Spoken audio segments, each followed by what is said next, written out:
그날 아침, 서울 하늘은 잿빛이었고 구름은 금방이라도 비를 쏟아낼 듯 낮게 깔려 있었습니다. 평소에도 붐비던 청계천변 도로는 노점상들의 외침과 가락시장에서 채소를 싣고 쉴 새 없이 오가는 트럭들로 더욱 소란스러웠죠. 이 어수선한 풍경 속에서 배상현 씨는 낡은 대림 오토바이를 작은 퀵서비스 정류장 옆에 세우고 여느 때처럼 손님을 기다리고 있었습니다.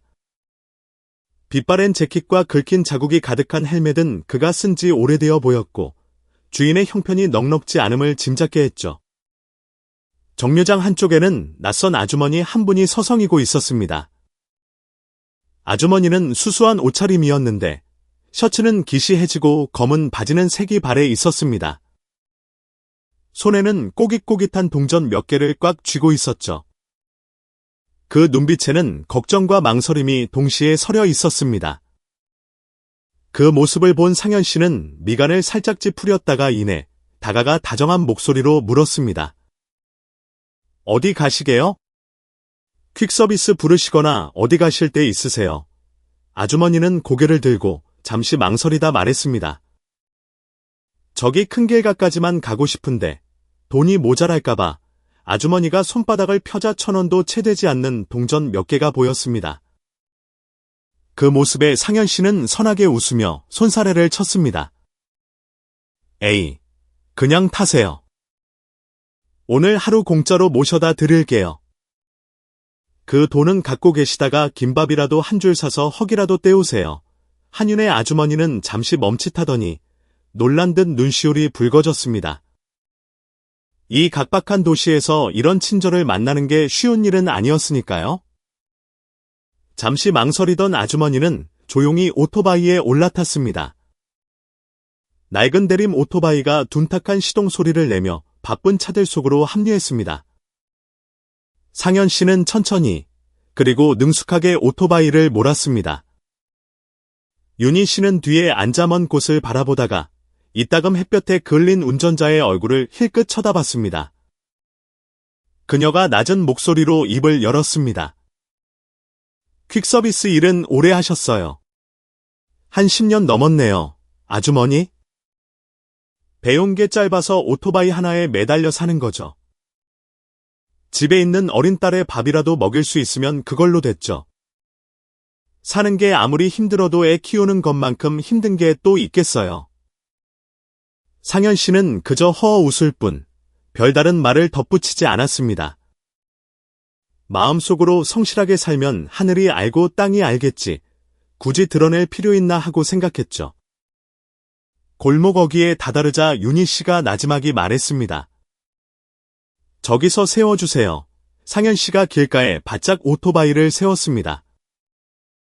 윤희 씨가 주머니에서 그 적은 돈이라도 꺼내려 하자 상현 씨가 얼른 손을 저었습니다.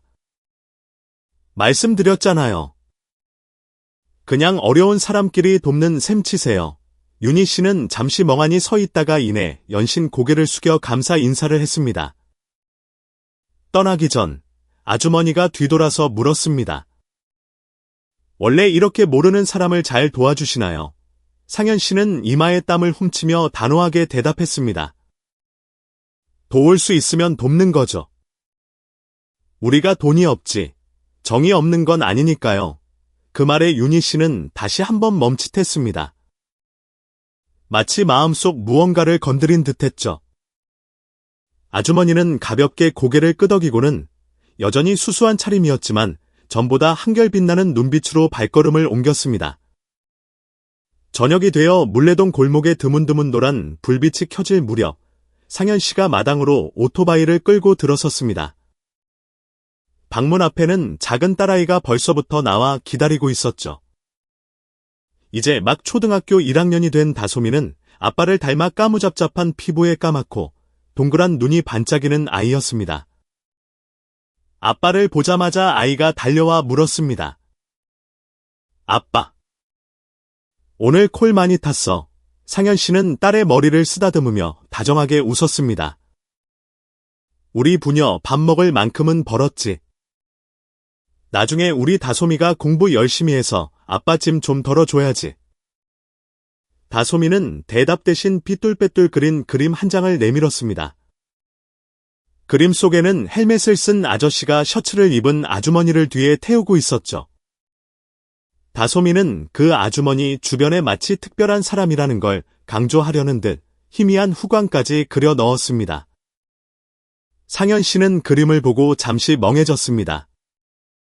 그림 속 아주머니의 얼굴에는 세상 풍파를 겪은 듯한 모습과 현명하면서도 어딘가 먼 곳을 보는 듯한 눈빛이 오늘 아침 자신이 태워준 그 아주머니의 얼굴과 꼭 닮아 있었습니다.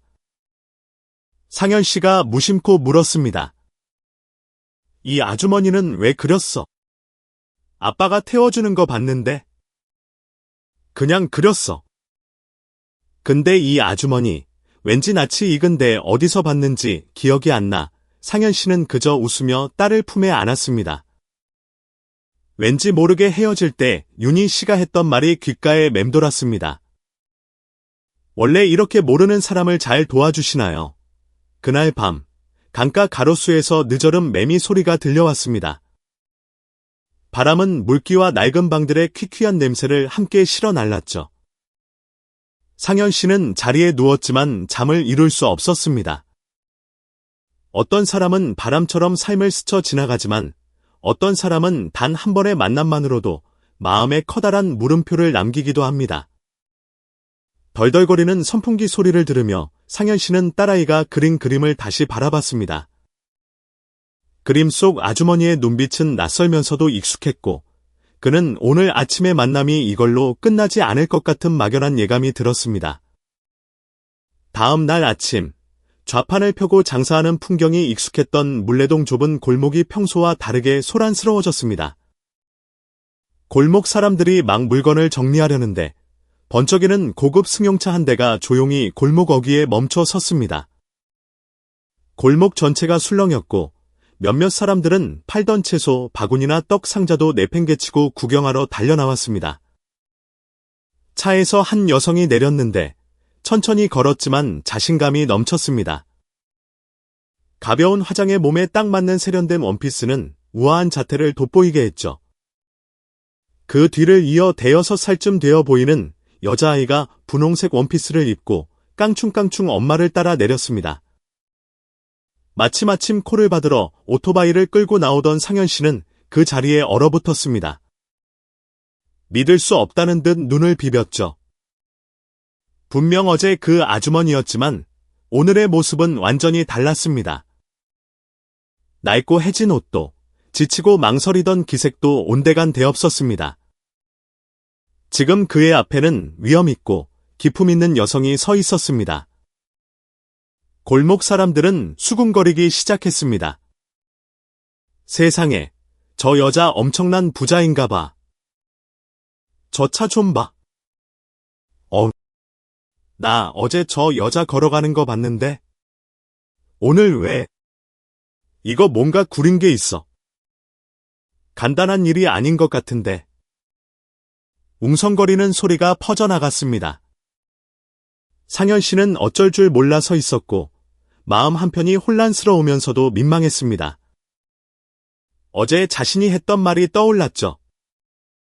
그 돈은 김밥이나 사드세요. 지금 생각하니 전혀 가난하지 않은 사람 앞에서 참 어설픈 농담을 한 셈이었습니다. 아주머니는 미소를 지었지만 눈빛은 여전히 상냥하면서도 단호했습니다. 그녀는 상현 씨에게 똑바로 다가와 멈춰서서 주변 사람들이 들을 수 있을 만큼 또렷한 목소리로 말했습니다. 어제는 제가 당신을 시험해 봤습니다. 그리고 오늘은 감사 인사를 전하고 동시에 일자리를 제안하러 다시 찾아왔습니다. 골목은 순간 와하는 함성과 함께 더 크게 술렁였습니다. 봤지? 이럴 줄 알았어. 세상에, 상현 씨 진짜 인생 역전하는 거야. 상현 씨는 얼굴이 붉어져 뒷머리를 극적이며 우물쭈물 말했습니다. 무슨 말씀이신지 잘 모르겠습니다. 전 그냥 아주머니 한 번 태워드린 것뿐인데 그게 일자리까지 제안받을 만큼 대단한 일은. 윤희 씨가 고개를 살짝 기울이며 그를 바라봤습니다. 어제 당신의 그 아무것도 아닌 행동이야말로 제가 찾던 것입니다. 당신은 제가 누구인지도 몰랐고 어떤 보답을 바라지도 않았습니다. 그저 순수하게 돕고 싶어 했죠. 그것이 제가 오늘 이곳에 온 이유입니다. 상현 씨는 더욱 당황해서 주위를 둘러봤습니다. 골목 사람들은 모두 호기심, 질투, 의심이 뒤섞인 눈으로 그를 뚫어져라 쳐다보고 있었습니다. 원래 남들과 엮이는 걸 좋아하지 않던 상현 씨는 황급히 손사래를 쳤습니다. 아주머니. 사람 잘못 보셨습니다. 전 가난하고 배운 것도 없고 아주머니가 스카우트 할 만한 게 아무것도 없습니다. 그냥 지금처럼 조용히 오토바이나 타면서 딸애 키우게 내버려 두세요. 윤희 씨는 미간을 살짝 찌푸렸지만 불쾌한 기색은 아니었습니다. 오히려 차분하고 설득력 있는 목소리로 말했죠. 강요하지 않겠습니다. 하지만 더 생각해 보세요. 전 제가 사람을 잘못 보지 않았다고 확신합니다. 그녀는 가방에서 새하얀 명함 한 장을 꺼내 상현 씨에게 건넸습니다. 이름과 직함이 선명하게 인쇄되어 있었죠. 이건 비단 당신만을 위한 기회가 아닙니다. 당신처럼 저 밖에서 가족을 부양하기 위해 고군분투하는 다른 이들을 위한 기회이기도 합니다. 상현 씨는 주저하며 명함을 받았습니다. 고급스러운 글자를 보자 손이 떨리는 것을 느꼈죠. 이렇게까지 이질감이 느껴지는 물건은 평생 처음 만져보는 것 같았습니다. 마음이 혼란스럽고 무거워졌습니다. 마치 예기치 못한 갈림길이 눈앞에 펼쳐진 것 같았죠. 윤희 씨는 딸아이를 돌아보며 다정하게 말했습니다. 예나야. 아저씨한테 인사해야지. 여자아이가 고개를 꾸벅 숙였습니다. 안녕하세요. 상현 아저씨. 다솜 언니도 안녕하세요. 아빠가 엄마랑 저 한 번 더 태워줬으면 좋겠어요. 그 맑은 목소리에 골목은 순간 정적이 흘렀습니다. 상현 씨는 고개를 숙여 호기심으로 반짝이는 자기 딸의 맑은 눈동자와 마주쳤습니다. 그 순간 그는 자신의 삶이 예측할 수 없는 이야기 속으로 막발을 내딛고 있음을 직감했습니다. 그날 밤 도시에 불이 켜지고 오토바이 소음과 야식 배달 소리가 여전했지만 상현 씨의 마음속은 폭풍이 치는 듯했습니다. 잠을 이룰 수 없었죠. 돈이 없어서가 아니라 자신이 시험당했다는 사실에 마음이 무거웠습니다. 나는 그저 부자들의 실험에 동원된 쥐에 불과한가? 이 생각이 머릿속을 맴돌며 숨을 쉴 때마다 가슴이 답답해졌습니다. 야른 벽 너머 옆방에서는 드라마 마지막 회가 흘러나오고 있었습니다. 딸 다솜이는 아빠가 동묘 시장에서 주워다 준 귀가 찢어진 곰 인형을 꼭 껴안은 채 순진무구한 얼굴로 잠들어 있었습니다. 아이의 눈은 아빠에 대한 신뢰로 가득 차 있었죠. 상현 씨는 천천히 돌아가는 선풍기 옆에 조용히 앉아 문틈으로 새어드는 바람 소리를 들었습니다. 이 답답함을 견딜 수 없었던 그는 힘들 때마다 속을 터놓던 이웃 은주 씨의 방을 조용히 노크했습니다. 은주 씨가 문을 열며 나지막이 물었습니다. 상현 씨, 웬일이야? 상현 씨는 멋쩍게 웃으며 방으로 들어가 침대 옆 플라스틱 의자에 앉았습니다. 늦은 밤에 죄송해요. 오늘 밤은 잠이 안 오네요. 착하게 살면 하늘이 알아줄 거라 생각했는데 만약 착하게 살아도 계속 힘들기만 하다면 내가 뭘 잘못 살고 있는 건가 싶어서요. 은주 씨는 상현 씨를 물끄러미 바라봤습니다. 따뜻하지만 날카로운 눈빛이었죠. 친절함은 언제나 귀한 거지. 하지만 그게 꼭 우리가 바라는 방식으로 보답받는다는 보장은 없어. 그래도 상현 씨, 이번 한 번만 마음을 열어보는 건 어때? 상현 씨는 한동안 말이 없다가 입을 열었습니다. 무시당하고 싶지 않아요. 누나. 솔직히 말해서요. 마치 내가 베푼 호의로 뭔가를 얻어내려는 것처럼 보이는 게 화가 나는데 차마 말은 못하겠고 그냥 우리 딸이 나중에 아빠가 착하다는 이유만으로 얕보이는 걸 원치 않아요. 은주 씨는 딸을 키우기 위해 그리고 그 친절함이라는 가치를 지키기 위해 애써온 상현 씨의 지난 날들을 다 안다는 듯 공감의 눈빛으로 그를 바라봤습니다. 바로 그때 뒤에서 다솜이의 잠꼬대 소리가 들려왔습니다. 아빠.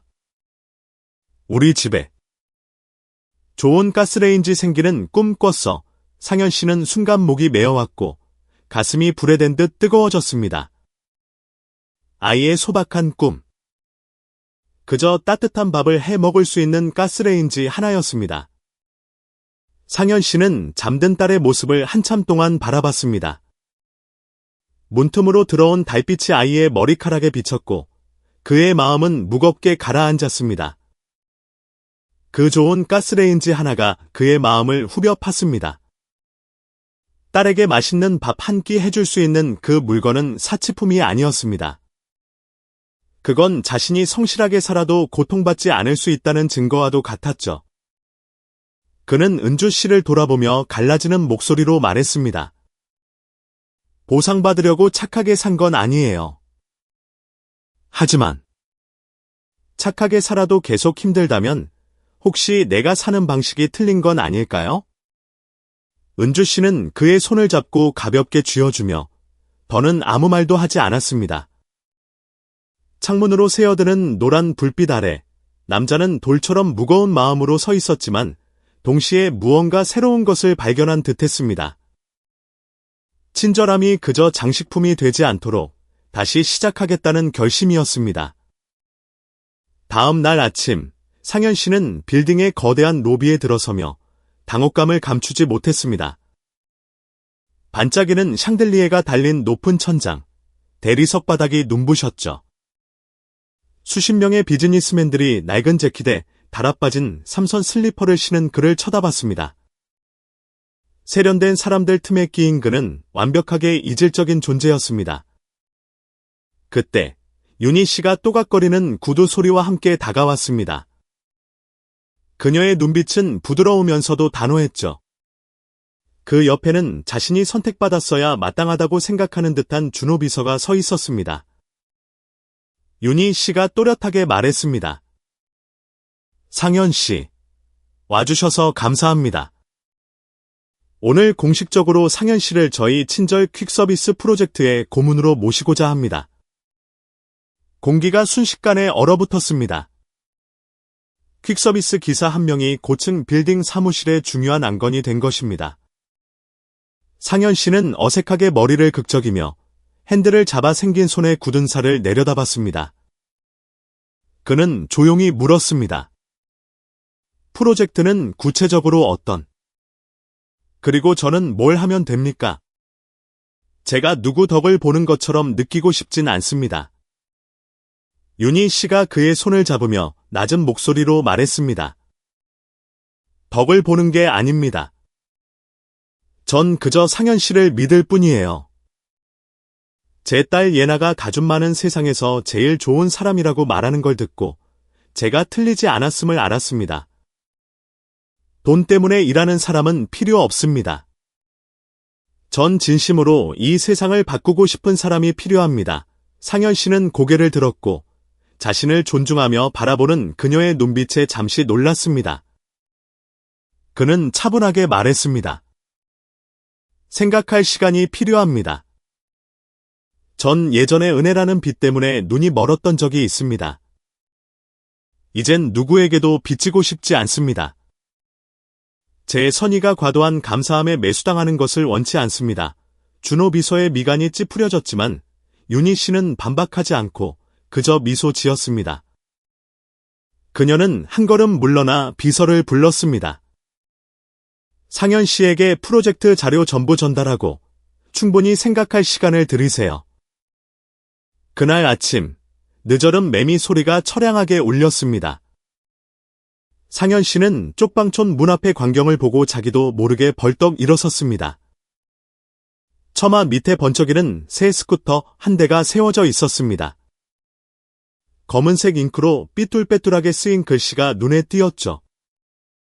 친절한 분에게 상현 씨는 멍하니 서 있었습니다. 덜 마른 빨래 냄새와 남은 밥 냄새가 뒤섞인 익숙한 쪽방촌 골목. 하지만 오늘따라 이 새 스쿠터가 낯선 바람처럼 골목 안까지 불어닥친 것 같았습니다. 이윽고 옆방의 은주 씨가 눈을 빛내며 웃는 얼굴로 달려왔습니다. 상현 씨, 이게 웬 스쿠터야? 상현 씨는 무슨 일이 벌어진 건지 몰라 멍한 얼굴로 서 있을 뿐이었습니다. 눈곱도 떼지 못한 다솜이도 방에서 뛰어나왔습니다. 스쿠터를 보자 아이가 소리쳤습니다. 아빠, 우리 복권 당첨됐어. 부녀는 스쿠터 앞에 넋을 잃고 서 있었습니다. 상현 씨의 손은 무거운 책임감에 떨렸지만 눈시울은 뜨거워졌습니다. 딸을 위해 악착같이 살아온 지난 날들. 그런 자신을 누군가는 알아봐 준 것만 같았습니다. 은주 씨가 그의 어깨를 툭 쳤습니다. 아침에 윤희 씨한테 전화 왔었어. 상현 씨 배포가 남다르다면서 작지만 의미 있는 선물이니까 부담 갖지 말라고 하더라. 스쿠터가 첫걸음이래 상현 씨는 조용히 고개를 끄덕였지만 차오르는 감정을 숨길 수는 없었습니다. 방으로 돌아온 그는 수건으로 플라스틱 외장을 정성껏 닦았습니다. 다솜이는 스쿠터에 올라타 목 부분에 작은 곰 인형을 끼워 넣으며 시험해 봤습니다. 아빠, 저쪽으로 코너 돌아줘. 아이는 혀 짧은 소리로 말했지만 얼굴은 만족감으로 가득 차 있었습니다. 상현 씨는 말없이 고개를 끄덕이고 골목을 한 바퀴 돌았습니다. 낡은 대림 오토바이처럼 발로 시동을 걸지 않아도 스쿠터는 부드럽게 나아갔습니다. 백미러에 비친 수로의 물결 위로 아침 햇살이 부서지는 것을 보며 그는 자기도 모르게 중얼거렸습니다. 착하게 살다 보면 언젠가 내 이름도 기억되는 날이 오는구나. 오전 내내 그는 윤희 씨가 남기고 간명함을 바라봤습니다. 점심 무렵 전화가 울렸습니다.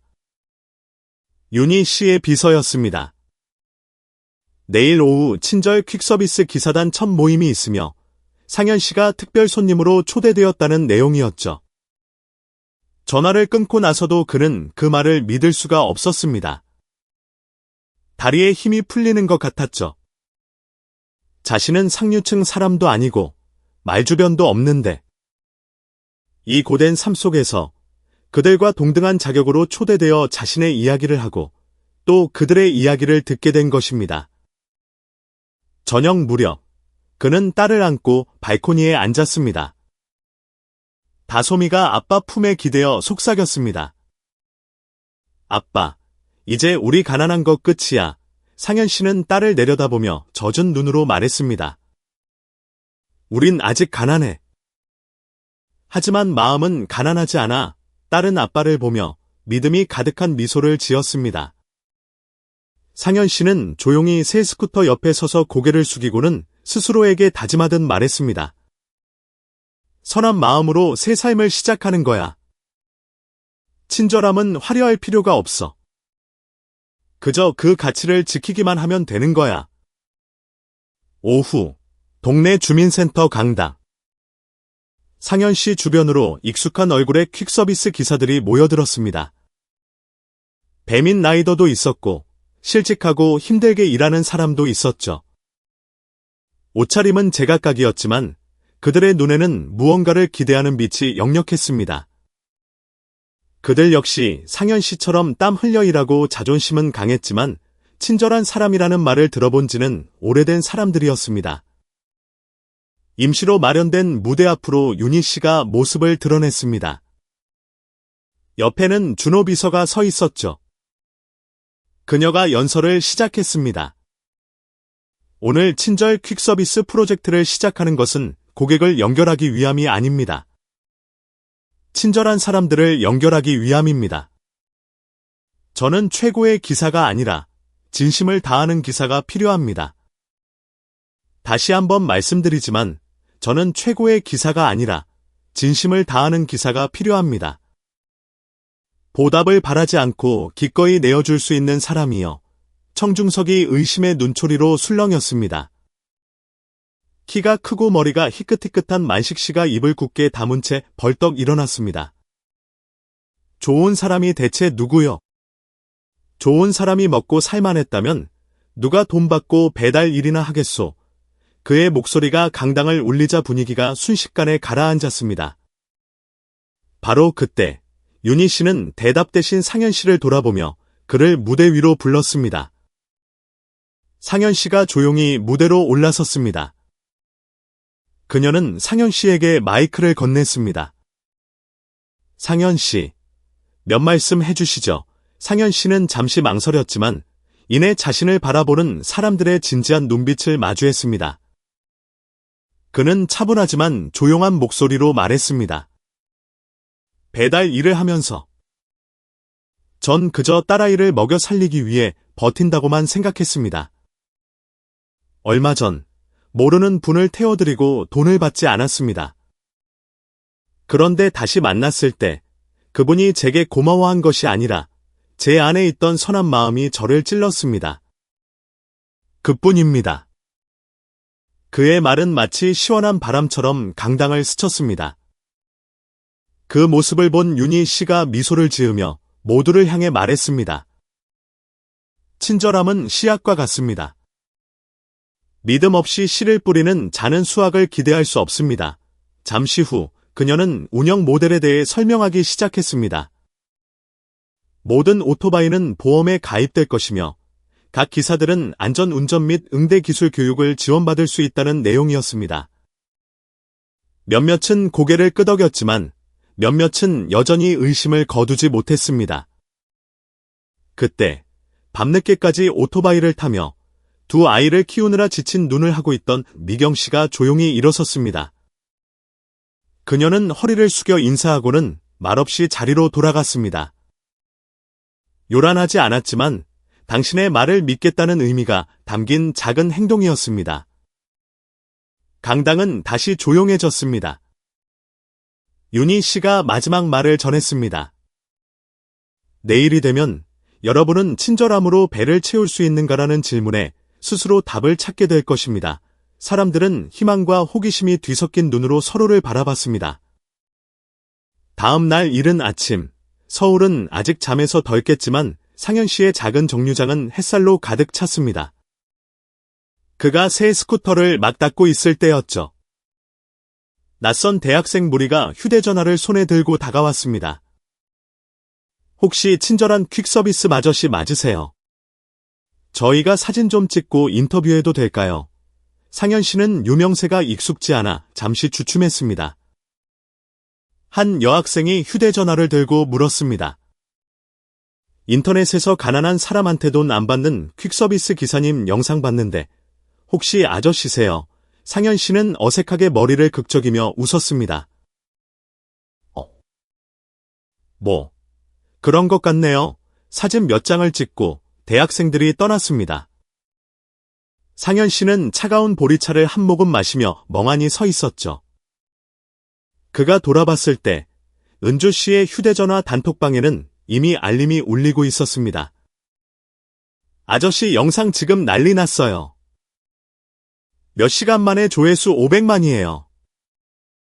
쪽방촌 전체가 들썩이기 시작했습니다. 옆집 춘삼 씨가 달려와 칭찬을 아끼지 않았죠.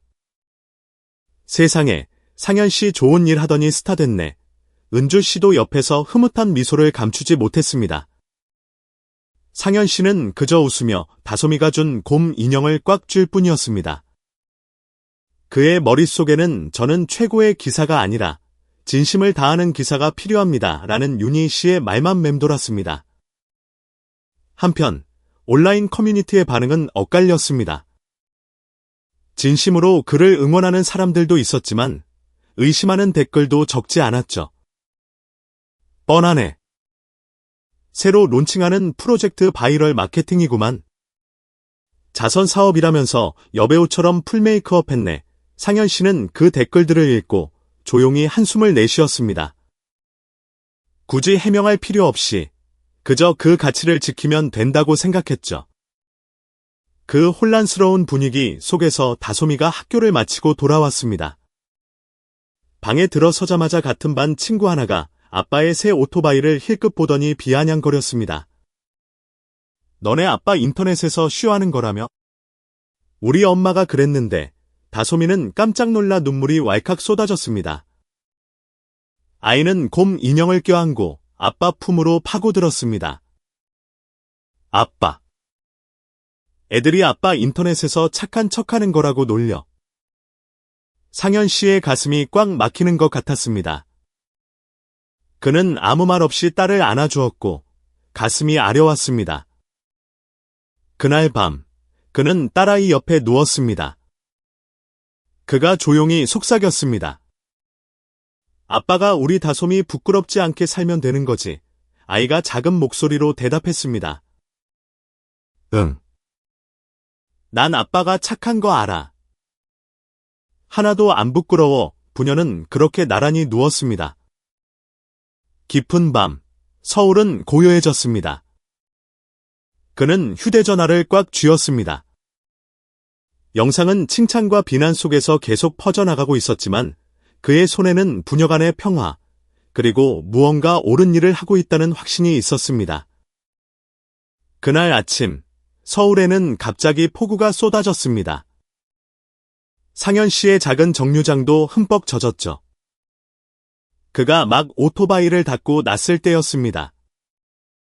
감정의 파도가 아직 가라앉지 않았는데 빗속에 흠뻑 젖은 채 기다리고 있는 한 사람의 그림자가 보였습니다. 차도, 수행원도 없이 오직 윤희 씨 혼자였습니다. 비가 얼굴을 가렸지만 상현 씨는 그녀가 목에 두른 얇은 목도리를 알아보았습니다. 그것은 지난번 예나 양이 상현 씨에게 선물했던 바로 그 목도리였습니다. 상현 씨의 마음이 흔들렸습니다. 옆방의 은주 씨가 창문 너머로 급히 소리쳤습니다. 상현 씨. 윤희 씨가 저기 비 맞고 서 있어. 상현 씨는 오토바이를 밀어 길가의 작은 다방으로 향했습니다. 골목 사이에 숨어있는 고지였죠. 낡은 스피커에서 흘러나오는 트로트 음악이 빗소리와 섞였습니다. 윤희 씨가 먼저 들어가 삐걱거리는 나무 의자에 앉아 있었습니다. 상현 씨가 들어서자 그녀가 고개를 들었습니다. 비와 추위에 눈가가 붉어져 있었죠. 상현 씨가 조용히 말했습니다. 아주머니, 이리 와서 같이 좀. 따뜻한 실내의 생강차의 향긋한 냄새가 맴돌았습니다. 상현 씨는 수건을 가져와 그녀의 어깨를 닦아주었습니다. 아주 자연스럽고 다정한 손길이었습니다. 윤희 씨는 조용히 찻잔을 바라보다 입을 열었습니다. 저는 모든 걸 가졌습니다. 돈, 지위, 그리고 수많은 감사 인사까지도요. 하지만 단 한 번도 아무런 계산 없이 저를 태워준 사람은 없었어요. 어떤 필요 때문에 일하는 사람은 많지만 그저 돕고 싶어서 나서는 사람은 드물죠. 예전에 상현 씨가 절 태워줬을 때, 그리고 오늘 이 빗속에 이렇게 와준 당신의 그 존재감이 말로 표현하기 어렵네요. 상현 씨. 상현 씨는 고개를 숙였습니다. 그녀의 가녀린 어깨에 놓인 손이 떨렸습니다. 그가 조용히 말했습니다. 제가 가진 게 뭐가 있는지 잘 모르겠습니다. 진심 말고요. 아부할 줄도 모릅니다. 전 그저 제가 옳다고 믿는 방식으로 성실하게 살고 싶을 뿐입니다. 카운터에서 이 모습을 지켜보던 오랫동안 그 자리에서 차를 팔아온 허 사장이 빙그레 웃으며 말했습니다. 저 두 사람 안 이어지면 하늘도 낭비하는 거야. 크지 않은 말이었지만 다방 안에 길게 울렸습니다. 윤희 씨가 희미하게 미소 지었고 젖지 않은 눈동자가 빛났습니다. 사장님 말씀이 맞네요. 한 번이라도 자기 마음에 닿았던 사람을 쉽게 외면할 순 없죠. 비가 처마 끝에서 뚝뚝 떨어졌습니다. 두 사람은 더 이상 말이 없었습니다. 하늘에서 마지막 번개가 치고 난 후 윤희 씨가 자리에서 일어나 기지개를 켜며 상현 씨를 바라봤습니다. 내일은 제가 태워다 드릴게요. 이번엔 제 방식대로 보답할 차례입니다. 상현 씨는 차를 타러 가는 그녀의 뒷모습을, 빗물 웅덩이를 밟는 그녀의 젖은 발걸음을 바라보았습니다. 그의 마음속에 무언가 확고해지는 것이 있었습니다. 이른 아침, 비는 그치고 서울의 가로수 사이로 부드러운 햇살이 비쳤습니다. 좁은 골목 어귀, 윤희 씨가 반짝이는 스쿠터와 함께 기다리고 있었습니다.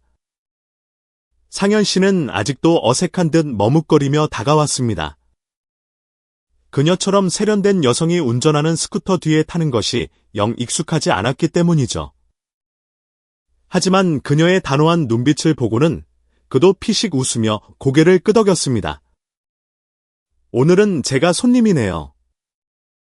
윤희 씨는 천천히 스쿠터를 몰았고 상현 씨는 그 뒤에 앉았습니다. 번화한 거리 한복판에서 참 낯선 풍경이었죠. 지나가던 사람들이 신기한 듯 쳐다보며 촬영 중인가 하고 수군거렸지만 이내 평범한 일상이라는 것을 깨닫고 미소 지었습니다. 아침 서울거리는 활기찼지만 그날따라 상현 씨의 눈에는 모든 것이 다르게 보였습니다. 국밥을 파는 트럭, 김밥을 외치는 아주머니들의 목소리, 모든 것이 천천히 흘러가는 듯했습니다. 두 사람은 시장 모퉁이의 작은 다방으로 향했습니다. 낡은 플라스틱 테이블과 의자, 그리고 진한 블랙커피가 있는 곳. 예전에 윤희 씨가 가난한 사람으로 변장한 채 노동자들 틈에 섞여 홀로 앉아있던 바로 그곳이었습니다. 상현 씨가 자리에 앉아 주문을 하기도 전에 다방 주인이 그를 알아보고 활짝 웃었습니다. 어이구, 오늘은 우리 상현 씨가 여자친구랑 데이트하러 왔네. 상현 씨가 당황하며 얼굴을 붉히고 손사래를 쳤습니다. 윤희 씨는 그 모습에 그만 쿡 하고 웃음을 터뜨렸습니다. 부와 가난의 경계가 사라진 그녀의 첫 번째 진심 어린 웃음이었습니다. 자리에 앉은 윤희 씨는 주위를 둘러보며 한숨을 쉬었습니다. 여기 처음 왔을 땐 티 날까봐 커피 한 잔도 못 시켰어요. 그냥 바깥 세상이 어떤지 알고 싶었을 뿐인데 상현 씨는 고개를 끄덕이며 생각에 잠기더니 이내 자신의 이야기를 털어놓았습니다. 그는 다솜이가 아파서 열이 펄펄 끓는데 주머니에는 몇천 원밖에 없었던 날들에 대해 말했습니다. 병원 주위를 몇 바퀴나 맴돌다가 결국 집주인 아주머니 댁 문을 두드려 약값이라도 빌려야 했습니다. 그저 아이 맛있는 밥 한 끼 먹이고 추운 날 따뜻한 옷 한 벌 입히는 게 소원일 때가 많았죠. 큰 거 바랄 처지도 못 되고 그냥 하루하루 버티는 게 전부였으니까요. 윤희 씨는 그 말을 묵묵히 듣다가 눈시울이 붉어졌습니다. 그리고 아무도 모르는 자신의 과거를 고백했습니다. 젊은 시절, 덜컥 아이를 가졌지만 남편은 없었고 가족들과도 연이 끊겼습니다. 갓난아기를 안고 월세방을 전전하며 일과 육아를 병행해야 했던 나날들. 무너져 내리고 싶을 때도 있었지만 아이의 천진난만한 눈을 보며 억지로라도 다시 일어서야 한다고 다짐했습니다. 나는 행복할 자격도 없는 사람인가 자책도 했어요. 하지만 깨달았죠. 내 아이가 웃는 것만으로도 모든 고통이 사라진다는 걸. 서로 다른 삶을 살아온 두 사람이었지만 자식이라는 똑같은 버팀목을 가지고 있었습니다. 작은 카페 구석에서 커피는 식어갔지만 두 사람의 이야기는 점점 더 깊어졌습니다. 카페를 나온 윤희 씨는 상현 씨를 태우고 오래된 거리를 지나 작은 공원에 들렀습니다. 예전에 상현 씨가 방과 후 다솜이를 데리고 놀러왔던 곳이었습니다. 윤희 씨는 차를 세우고 그의 미래 계획에 대해 물었습니다. 상현 씨는 그저 담담하게 말했습니다. 그냥 일하면서 아이 잘 키우는 게 전부입니다. 부자가 되든 아니든 중요하지 않아요. 그저 바르게 살고 아이에게 감사할 줄 아는 사람으로 가르치면 족합니다. 윤희 씨는 감탄 어린 시선으로 그를 바라보았습니다. 잠시 침묵이 흐른 뒤 그녀가 불쑥 물었습니다. 만약 내가 부자가 아니었어도 나에게 관심을 가졌을까요? 상현 씨는 말문이 막힌 채 먼 곳을 바라보았습니다. 한 번도 생각해 본 적 없는 질문이었습니다. 그의 마음속에는 여전히 거리감이, 오해받을지도 모른다는 두려움이, 속물처럼 보일까봐 겁나는 마음이 자리 잡고 있었습니다. 그는 바로 대답하지 못하고 그저 씁쓸하게 웃으며 화제를 돌렸습니다. 바로 그때 상현 씨의 휴대폰이 울렸습니다. 수화기 너머로 다솜이의 작은 목소리가 들려왔습니다. 아빠, 오늘 오후에 저랑 예나 데리고 조개사 가서 엄마한테 향 피워주세요. 윤희 아줌마도 같이 가요. 절 입구에서 기다릴게요. 전화를 끄는 상현 씨가 윤희 씨를 바라보았습니다. 두 사람의 시선이 마주쳤고 더 이상의 말은 필요 없었습니다. 때로는 아주 멀리 떠나야만, 과거에서 도망쳐야만, 혹은 복잡한 도시 속을 헤매야만 평화를 찾을 수 있다고 생각합니다. 하지만 어느 순간 깨닫게 되죠. 진정한 평화는 그저 오토바이 뒷자리에 나를 이해하고 소중히 여기는 사람의 등 뒤에 있다는 것을. 나른한 오후의 바람결에 오래된 골목 옆에 자리한 조개사 지붕이 이끼 낀 담장과 함께 모습을 드러냈습니다. 은은하게 울려 퍼지는 풍경 소리에 마음이 절로 차분해졌습니다. 거리의 모든 번잡함이 일주문 뒤로 사라지는 듯했습니다. 다솜이 엄마의 위패는 조용한 곳에 자리하고 있었습니다. 그 위로 해칠녘 햇살이 기왓장을 넘어와 고인이 된 여인의 영정사진 위에 부드러운 빛을 드리웠습니다.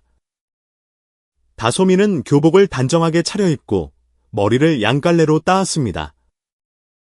그 옆에는 분홍색 원피스를 입은 예나가 새로 사귄 친구의 손을 꼭 잡고 동그란 눈으로 호기심 가득 주위를 둘러보고 있었습니다. 두 아이는 엄마와 아빠의 손에 이끌려져래 오는 내내 망설이면서도 설레는 모습이었습니다. 아이들은 계단을 올라 각자 과일 접시를 하나씩 들고 조심스럽게 제단 앞에 올렸습니다. 다솜이가 속삭였습니다. 엄마, 저 예나랑 같이 엄마 보러 왔어요. 기쁘세요. 윤희 씨와 상현 씨는 뒤편에 앉아 조용히 그 모습을 지켜보았습니다. 그 순간 두 사람은 두 가족을 연결하는 보이지 않는 끈을 분명하게 느꼈습니다.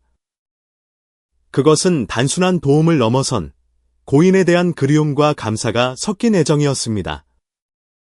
상현 씨의 손에는 어머니가 남기신 낡은 염주가 들려 있었습니다. 그는 염주를 가만히 움켜쥐었고 눈시울이 뜨거워졌습니다. 스님 한 분이 바람처럼 조용히 다가왔습니다. 다솜이 어머니가 살아생전에 참 고우셨어요. 기일마다 오셔서 아이 건강하게 잘 크게 해달라고 빌던 게 생각나네요. 그 말에 상현 씨의 어깨가 가늘게 떨렸습니다. 거친 세상의 풍파 속에서 홀로 아이를 키워온 세월이 떠올랐기 때문입니다. 앞에서는 두 여자아이가 맑고 순수한 목소리로 속삭였습니다. 나중에 우리 아빠랑 엄마랑 결혼하면 우리 진짜 자매 되는 거야. 응. 자매끼리는 장난감 갖고 싸우면 안 돼. 두 아이의 맑은 웃음소리가 고요한 공간에 울려 퍼지며 어른들의 무거운 시름을 흩뜨렸습니다. 때로는 아이들의 이 순수함이야말로 상처받은 영혼을 붙잡아주고 치유하는 힘이 됩니다. 제사가 끝난 후 윤희 씨는 스님에게 다가가 조용히 향 하나를 피워달라고 부탁했지만 소원이 무엇인지는 말하지 않았습니다. 그녀의 눈에는 눈물이 고여 있었습니다. 상현 씨는 여전히 그 자리에 말없이 앉아 있었습니다. 감사함과 불안감이 뒤섞인 자신의 심장 소리가 선명하게 들렸습니다. 그때 재단을 한참 바라보던 예나가 상현 씨를 돌아보며 사람들 사이에서 큰 소리로 외쳤습니다. 아빠, 절 좋아요. 나중에 또 아빠 데리고 절에 올게요. 그 호칭에 윤희 씨는 순간 멈칫했고 입술을 달싹였지만 아무 말도 하지 못했습니다. 상현 씨는 자신도 모르게 당황했지만 해맑게 웃는 두 아이를 보며 이상하게도 마음이 가벼워지는 것을 느꼈습니다. 절을 나설 때는 이미 어둑어둑해져 있었습니다. 옥탑방에 돌아온 그는 어머니가 남기신 향 묶음에서 마지막 향 하나를 조용히 피웠습니다. 향이 다 타들어갈 무렵 상현 씨의 휴대폰이 울리고 화면에 메시지 하나가 떴습니다. 윤희 씨였습니다. 나와. 더 멀리 가볼 용기 있어요. 메시지를 읽는 상현 씨의 심장이 가슴 밖으로 튀어나올 듯이 빠르게 뛰었습니다.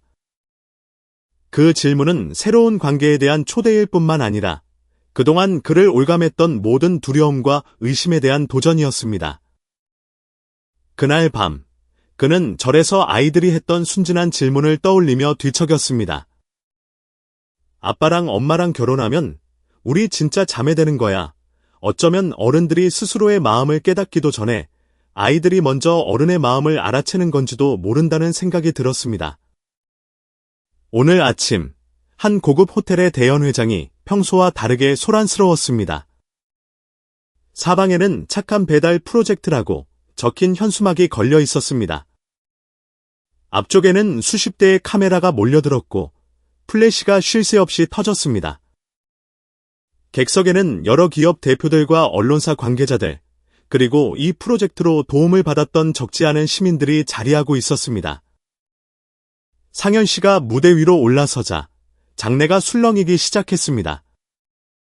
그는 여전히 빛바랜 셔츠에 삼선 슬리퍼 차림이었고 햇볕에 그을린 얼굴에는 선한 인상이 배어 있었습니다. 수백 개의 시선 앞에서도 그는 떨지 않고 옅은 미소만 지을 뿐이었습니다. 맨 앞줄에 앉은 윤희 씨는 두 손을 꼭 모아쥔 채 조용히 그를 바라보고 있었습니다. 발표를 시작하자마자 기자들의 날카로운 질문 공세가 이어졌습니다. 착한 배달이 대기업의 홍보, PR, 쇼에 불과하다는 의견에 대해 어떻게 생각하십니까? 언론에 좋은 말을 해주는 대가로 돈을 받았습니까? 착하게 산다고 정말 밥이 나옵니까? 상현 씨는 모든 질문을 듣고도 서둘러 반박하지 않았습니다. 그저 고개를 끄덕인 뒤 낮고 따뜻한 목소리로 차분하게 대답했습니다. 저는 배운 것도 없고 말주변도 없습니다. 예전에 폐지를 줍기도 했고 일이 끊겨 길거리에서 잠을 자기도 했습니다. 그때 제가 나쁜 길로 빠지거나 절망하지 않도록 붙잡아 준 건 그저 주변 사람들에게 친절을 베푸는 것이었습니다. 착하게 살면 세상이 나를 버리지 않을 거라고 믿었으니까요. 한 여기자가 집요하게 물었습니다.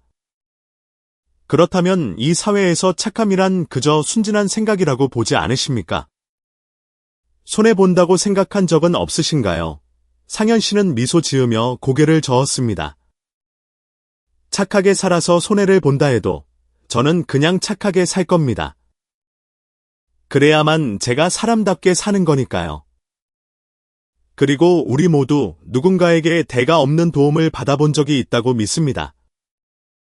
저는 누구에게 어떻게 살라고 가르치고 싶지 않습니다. 그저 여유가 된다면 한 번쯤은 계산하지 말고 베풀어 보시라고 말씀드리고 싶습니다. 장내의 분위기가 숙연해졌습니다. 그때 머리가 희끗한 노인 한 분이 객석에서 일어섰습니다. 그가 또렷한 목소리로 말했습니다. 제가 한마디만 하겠습니다. 저는 한밤중에 상현 씨 오토바이를 타고 병원에 간 적이 있습니다. 그때 주머니에 돈 한 푼 없었는데 상현 씨는 저를 병원까지 태워주고는 국밥값까지 쥐어줬습니다. 한 푼도 돌려받지 않았어요. 저에게는 오늘 저 사람이 한 말이 진짜입니다. 홍보가 아니고요. 드문드문 터져나오던 박수 소리가 이내 연회장 전체로 퍼져나갔습니다. 상현 씨의 눈시울이 붉어졌지만 그는 그저 고개 숙여 감사 인사를 할 뿐이었습니다. 하지만 한 젊은 사업가가 의심스럽다는 듯이 일어섰습니다.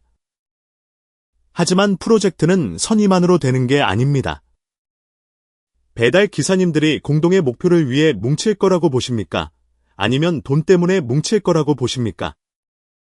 그때 윤희 씨가 부드러우면서도 단호한 목소리로 입을 열었습니다. 처음부터 모두가 선의를 믿어줄 거라고 기대하지 않습니다. 이 프로젝트는 어려움을 겪었던 분들이 공정하고 인간적인 환경에서 다시 시작할 기회를 만들기 위한 것입니다. 선의는 거들 꾸밀 필요가 없습니다. 그저 인정받기만 하면 됩니다. 연회장을 나온 윤희 씨는 상현 씨를 별도의 회의실로 안내했습니다. 그녀의 표정이 심각했습니다. 상현 씨, 우린 이제 언론보다 더 큰 문제에 부딪히게 될 거예요. 프로젝트가 성공할수록 이걸 망가뜨리려는 사람들도 많아질 테니까요. 상현 씨는 굳은 눈빛으로 고개를 끄덕였습니다. 그에게 앞으로 닥칠 시련은 선함이 결코 약함이 아니라는 것을 증명할 기회일 뿐이었습니다. 평창동 저택의 고요함 속에서 전화벨이 울렸습니다. 화면에는 윤희 씨가 그토록 두려워하고 존경했던 아버지의 이름이 떠 있었습니다.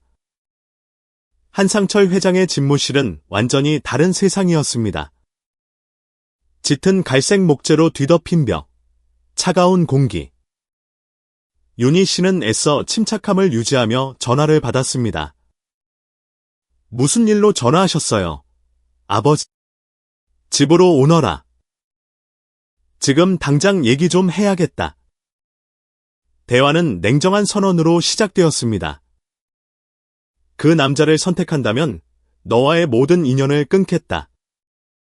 지원도, 상속도 없을 줄 알아라. 윤희 씨는 믿을 수 없다는 듯 주위를 둘러보았습니다. 아버지는 제게 늘 바르게 살라고 가르치셨어요. 그런데 왜 지금 제 인생에서 가장 바른 사람을 반대하시는 거죠? 한 회장이 단호하게 대답했습니다. 바른 것만으로는 부족하다. 너와 예나의 미래를 지키려면 지위가 필요해. 돈과 명예, 그것이 방패다. 윤희 씨는 숨이 막히는 듯 몸을 가늘게 떨었습니다. 눈물은 흐르지 않았지만 눈가는 이미 젖어 있었습니다.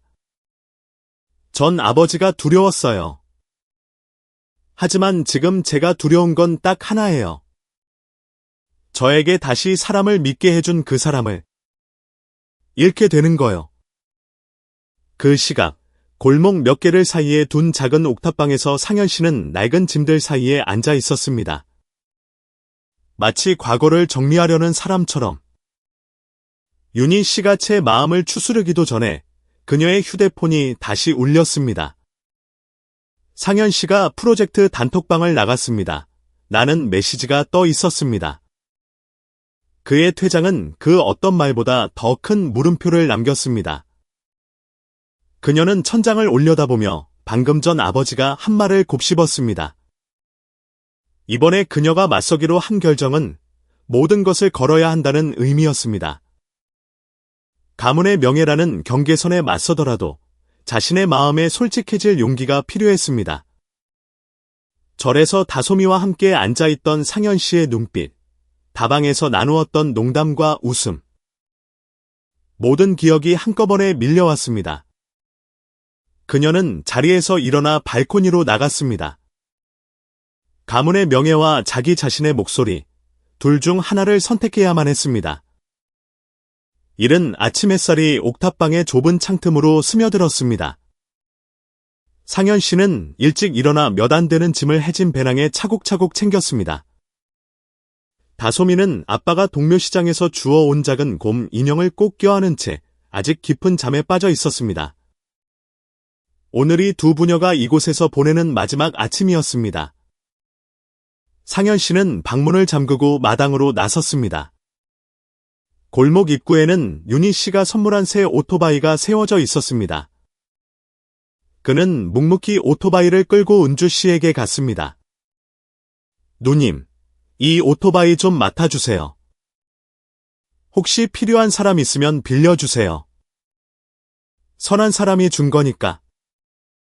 계속 선한 일에 쓰여야죠. 은주 씨는 그 말을 듣고 눈시울이 붉어져 그저 고개만 끄덕였습니다. 서울역으로 가는 내내 상현 씨는 말이 없었습니다. 다솜이는 아빠 등 뒤에서 천진하게 물었습니다. 아빠, 우리 어디 가? 그는 그저 딸의 머리를 쓰다듬으며 억지 미소를 지었습니다. 우리 둘이 살 새 집 찾으러 가. 괜찮지? 아이는 고개를 끄덕였습니다. 기차역에는 열차 출발을 알리는 시끄러운 안내 방송이 울려 퍼졌습니다. 상현 씨는 배낭을 고쳐매고 분비는 인파 속으로 딸의 손을 이끌었습니다. 그는 무궁화 옷 창가 구석에 자리를 잡고 앉아 다솜이를 품에 끌어안았습니다. 다솜이가 배낭에서 낡은 곰 인형을 꺼내 아빠 손에 쥐어주었습니다. 아빠 가져. 그래야 아빠 안 외롭지. 상현 씨의 입가에 옅은 쓴웃음이 스쳤습니다. 승강장에 서 있던 은주 씨는 말없이 두 부녀의 모습을 지켜보고 있었습니다. 열차가 출발하기 직전 상현 씨의 휴대폰이 울리며 프로젝트 단톡방 알림이 떴습니다. 그는 마지막 메시지를 남겼습니다. 저는 사람을 태우는 일은 해도 기대까지 짊어질 깜냥은 못 됩니다. 메시지를 보낸 뒤 그는 바로 단톡방을 나갔습니다. 원망은 없었지만 텅 빈 공허함만 남았습니다. 열차가 승강장을 떠났습니다. 상현 씨는 말없이 먼 곳을 응시했습니다. 곁에 있던 다솜이가 아빠 어깨에 머리를 기댔습니다. 아빠, 슬퍼. 왜 아무 말도 안 해? 상현 씨는 가볍게 고개를 저으며 딸의 부드러운 머릿결을 쓰다듬었습니다. 슬픈 거 아니야. 그냥. 아빠는 좋은 걸 누릴 자격이 없는 사람인가 봐. 그는 눈을 감았습니다. 예전과는 다르게 살았던, 사람들에게 선한 사람이라 불렸던 그 짧은 시간들을 떠올렸습니다. 하지만 결국 그 이름은 가난한 사람에게 잠시 걸쳐진 외투에 불과했습니다. 그것을 벗고 나니 그는 여전히 아무것도 아닌 평범한 사람이었습니다. 문득 휴대폰이 다시 울렸습니다. 윤희 씨의 딸, 예나에게서 온 문자였습니다. 아저씨, 우리 엄마 울어요. 엄마 저렇게 우는 거 처음 봐요. 메시지를 읽은 상현 씨는 그대로 굳었습니다.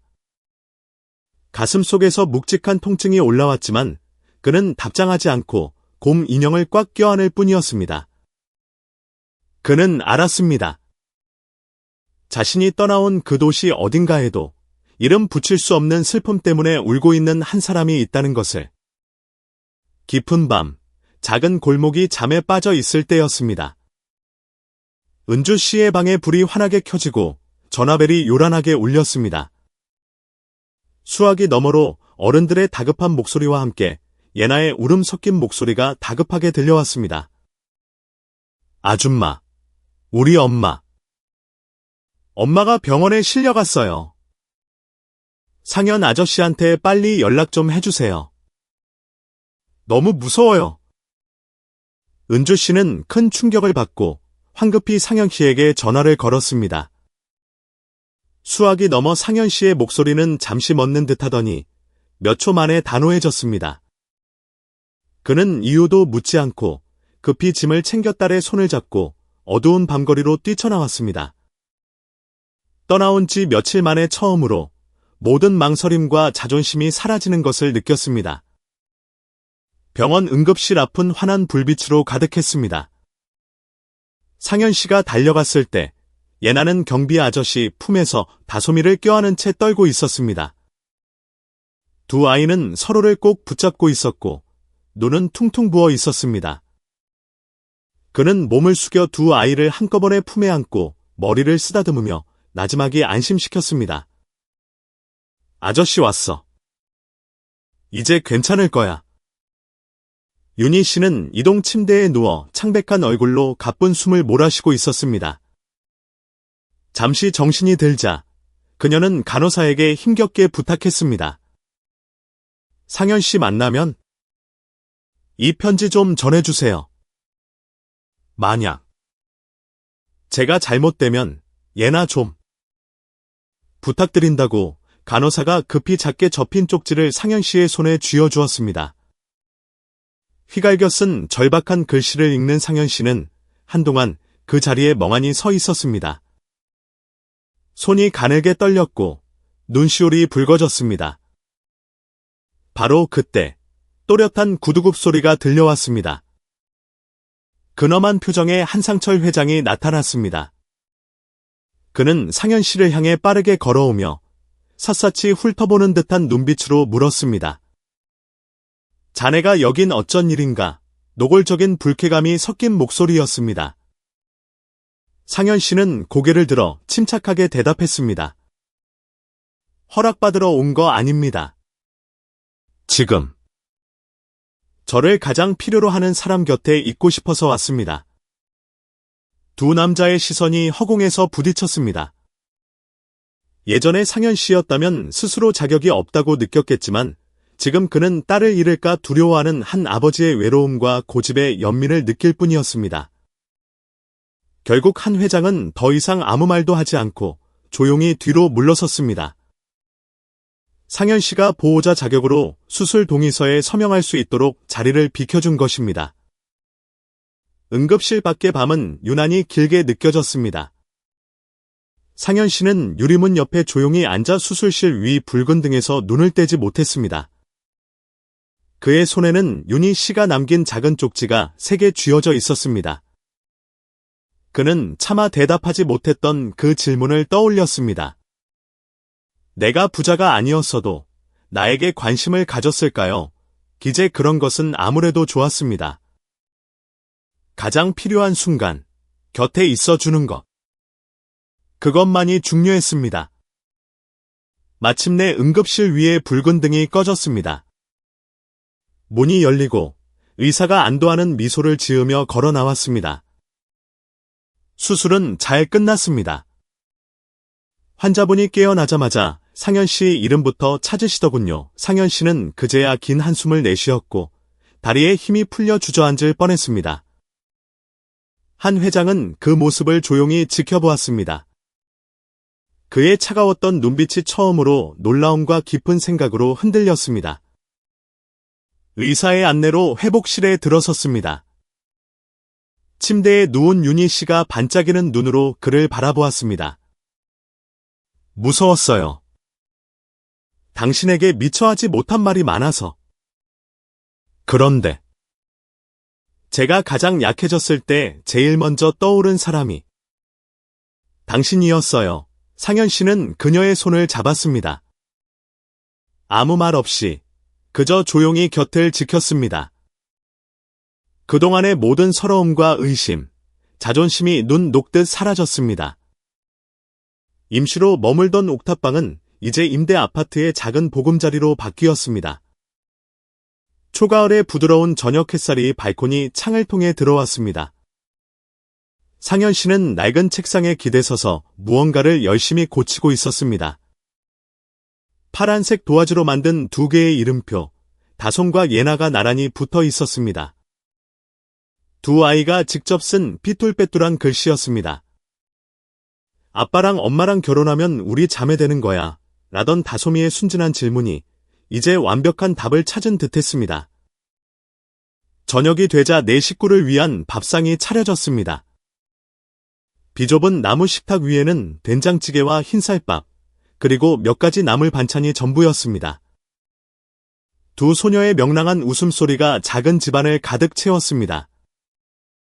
다솜이는 예나와 학교 이야기를 나눴고 예나는 오늘 밤 아빠가 하트 그리는 법을 가르쳐주기로 했다고 자랑했습니다. 상현 씨와 윤희 씨는 마주 앉아 안도감 어린 시선으로 아이들을 바라보았습니다. 수술 후 한결 편안해진 모습의 윤희 씨가 조용히 말했습니다. 당분간 프로젝트는 쉬면서 이 작은 가정을 돌보고 싶어요. 상현 씨가 눈을 돌려 미소 지었습니다. 푹 쉬어요. 나는 선한 이들의 쉼터 프로젝트를 계속할 생각이에요. 동네마다 가난한 기사님들이 잠시 쉬어가고 도움도 받고 그냥 이야기도 나눌 수 있는 그런 곳을 만들고 싶어요. 따뜻한 행복감이 감도는 가운데 초인종이 울렸습니다. 윤희 씨의 아버지, 상철 씨가 또다시 예고 없이 나타났습니다. 한때 냉담했던 아버지는 이제 문가에 물러서서 어색한 눈빛을 하고 있었습니다. 예나가 재빨리 달려와 큰 소리로 외쳤습니다. 외할아버지. 외할아버지, 놀러 오셨어요. 그는 두 손주를 바라보며 눈빛이 부드러워지고 표정이 차츰 누그러졌습니다. 그는 안으로 들어와 작은 선물 상자를 조용히 테이블 위에 올려놓았습니다. 두 아이들 거다. 두 어른은 알아서들 하고 단순한 말이었지만 그 안에는 받아들임의 의미가 담겨 있었습니다. 그런 아버지의 모습에 윤희 씨는 목이 메었습니다. 그녀는 눈시울이 붉어진 채 살짝 미소 지으며 말했습니다. 고마워요, 아빠. 밤이 깊어 윤희 씨와 상현 씨는 발코니에 서서 작은 거리를 내려다보고 있었습니다. 바람결에 그녀의 목소리가 부드럽게 실렸습니다. 만약 내가 그냥 평범한 사람이고 프로젝트도, 돈도, 명성도 없다면? 그래도 날 사랑할 건가요? 그는 그녀의 눈을 똑바로 바라보며 나지막이 말했습니다. 만약 그런 것들 때문에 사랑했다면 전 아마 더 멋진 것들을 많이 놓쳤을 겁니다. 저는 당신을 사랑합니다. 당신은 그냥 내 인생의 당신이니까요. 아침, 서울의 날씨는 온화했습니다. 오늘의 풍경은 유난히 힘찬 박수 소리로 가득 찼습니다. 새로운 주거단지에 첫 번째 착한 배달 정류장이 설치되었습니다. 거기에는 상현 씨 나에게 처음으로 돈을 받지 않은 사람이라는 글자가 선명하게 새겨진 현판이 걸려 있었습니다. 상현 씨가 개업식 테이프 커팅을 위해 무대에 올랐습니다. 많은 역경을 겪은 후 이제 그는 환한 미소로 자신을 맞이하는 사람들 앞에 섰습니다. 두 딸 다솜이와 예나가 아빠 곁에서 서로를 꼭 껴안고 소박한 행복으로 눈을 반짝였습니다. 방송국 기자가 물었습니다. 이렇게 선한 사람으로 칭송받으시니 기분이 어떠신가요? 상현 씨가 낮은 목소리로 미소를 지으며 말했습니다. 저는 누가 제 이름을 기억해 주길 바라지 않습니다. 저는 그저 제 딸들이 좋은 사람이 되는 것이 언제나 옳다는 것을 이해하기를 바랄 뿐입니다. 선하게 살 때 우리는 인생의 어떤 굴곡에서도 자기 자신을 지킬 수 있습니다. 곁에 있던 윤희 씨가 그의 어깨를 가볍게 두드리며 나지막이 말했습니다. 그리고 저는 이런 선한 사람을 만나 세상에서 가장 운이 좋은 사람입니다. 군중 속에서 큰 박수가 터져 나왔습니다. 동네의 한백발이 성성한 어르신이 소박한 꽃다발을 들고 작은 무대 위로 올라왔습니다. 아이들에게 좋은 본보기가 되어주어 고맙소. 브라보, 마이 라이프의 따뜻한 노랫소리가 울려 퍼졌습니다. 이 순간에 이보다 더 잘 어울릴 수 없는 노래였습니다. 상현 씨는 광장을 둘러보며 주변의 얼굴들을 바라보다가 마음속으로 중얼거렸습니다. 아빠는 예전에 돈 안 받고 낯선 사람을 태워줬지. 오늘은 행복을 싣고 집으로 간다. 현판이 바람에 흔들리고 있었습니다. 처음에 무료 운행에서부터 착한 배달이라는 이름의 프로젝트에 이르기까지 이 모든 것이 보답을 바라지 않는 선함의 증거였습니다.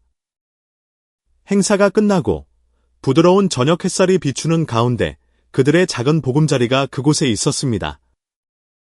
세파를 겪은 한 남자와 굳건했던 한 여자, 그리고 신나게 뛰어노는 두 소녀. 그들은 단순한 가족이 아니라 선함이 가진 힘, 그리고 충만하고 완전한 결말을 보여주는 살아있는 증거였습니다. 우리는 때로 그것이 옳다고 믿기에 누가 알아주기를 바라지 않고 어떤 일들을 합니다. 하지만 때로는 바로 그 작은 일들이 나뿐만 아니라 다른 사람의 인생까지도 통째로 바꾸어 놓기도 합니다. 저는 선하게 산다는 것이 칭찬을 받기 위해서가 아니라 매일 거울을 볼 때 스스로에게 부끄럽지 않기 위해서라는 것을 배웠습니다. 만약 오늘 누군가 당신의 도움을 필요로 한다면 당신은 잠시 멈춰 설 수 있으신가요?